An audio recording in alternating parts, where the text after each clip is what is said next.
Hello, everybody. My name is Mahael Abdul-Qawi. I'm the founder and the representative of the Accountability Party for Human Rights. What that is a political vanguard organization comprised of a collection of individuals who have chosen the path of self-evolution through awareness and adaptation to accept hard truths and to become something more for ourselves, for our family, for our loved ones, and then eventually for our community. And that is the goal, to reach that point where we can provide resources and services for the working class people across the country, the people who are constantly being oppressed and suppressed at the same time. On this platform, Accountability Shorts, I will discuss principles and morale topics and different spiritual lessons that I am learning and things that I believe others should be implementing in their lives. And then on my other platform, the Who's Accountable podcast, is where I shine a spotlight on different topics and individuals who are actively working to keep the working class people down. Right now, for this video, what I want to be talking about is the choice, is the freedom of choice to choose lower vibration actions. What I mean by that is we live in a time that has promoted freedom, individual freedom, so much at the expense of the greater good, where the conversation always becomes self. And this kind of goes into my previous video where I touched upon comments from a Republican influencer, Candace Owens. And for this one, I really just want to dive into more as to why that is not helping us in the greater good, and why us choosing to be in this position where we constantly pair ourselves with the greater good is not going to pay off in the end. This ideology started coming about probably 60, 70 years ago in America, in modern Western society. This individual mentality of putting the self before others. It started off with the luxury to be able to make those choices. The more resources and, again, luxuries and services we were able to give people in our Western society, the more lazy we become in terms of doing effort for ourselves. And that is a key path for the Accountability Party, is that we, as the members, are trying to put the effort into ourselves, which we know will eventually pay off for others. But because every single individual, most individuals in this Western society, not every single one, but for the most part, the majority, the masses, it's enough where it's influencing our present day-to-day as well as our future timeline and our livelihood. And we have those who are actively abusing this, especially when it comes to these social media platforms. And I understand if there are those who use these platforms for a business and to make their hustle and to make their surface material goods, to achieve a success in the material world. I understand that is a point. You have to balance out the material with the spiritual, because we are both a physical body as well as a spiritual.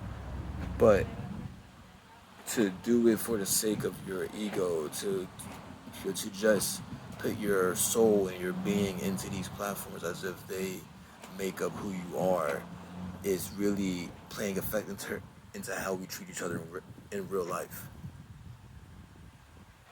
What we do with our soul in these social media platforms affects how we treat each other in real life, because we are now carrying this mentality from this online digital world and making it into reality where real life doesn't work that way at all. And we're spreading concepts and ideas and beliefs that are counterproductive to the greater good. And of course, we live in this modern age where there will be those who will hear what I'm saying and say, well, why should I care about those people? Why should I do that? I have to care about me. I have to care about my survival. And yes, that is true. At this point, there's nothing that we can do to prevent what is to come. All we can do is make sure that we have enough preparation physically, again, in the material world, but also mentally, in our hearts, and our souls, and what makes us us.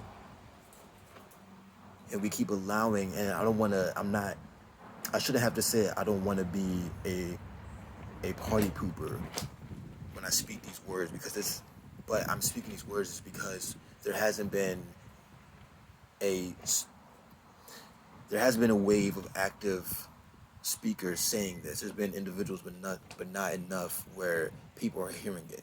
It shouldn't be seen as killing the vibes or party pooping or being Johnny Raincloud to say we have to stop feeding into these things that are killing not us individually and physically, but our soul and what's going to continue the cycle of life.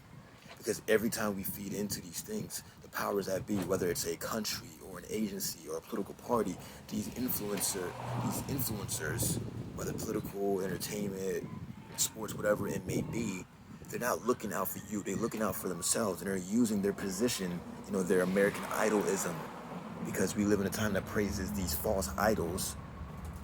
We're praising human beings who are not even a 10% correct within to dictate how we live our lives, because we are comparing ourselves.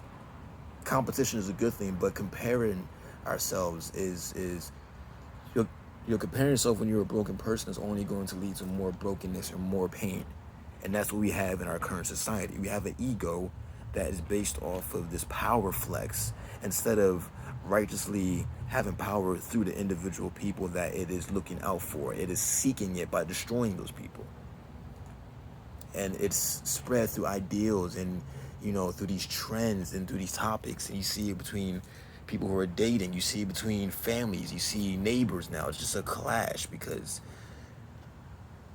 this agenda has become so focused on the self and to make sure that you are okay. And then it feeds into it by showing you people that look successful who follow these methods, when in actuality, they're not really successful. Materially they are. Physically, yeah, they may have the body that they pay for, but they're not right within. And if we're going to measure our success based off of that and all, then we're still in shallow waters. We haven't even reached deep waters yet. And inshallah, we need more people to speak about these things, whether it's from a political aspect, a scientific aspect, a cultural aspect. We need people to go back to what this is all about in freedom. Having discipline is the true freedom. To have discipline will truly set you free, not anarchy.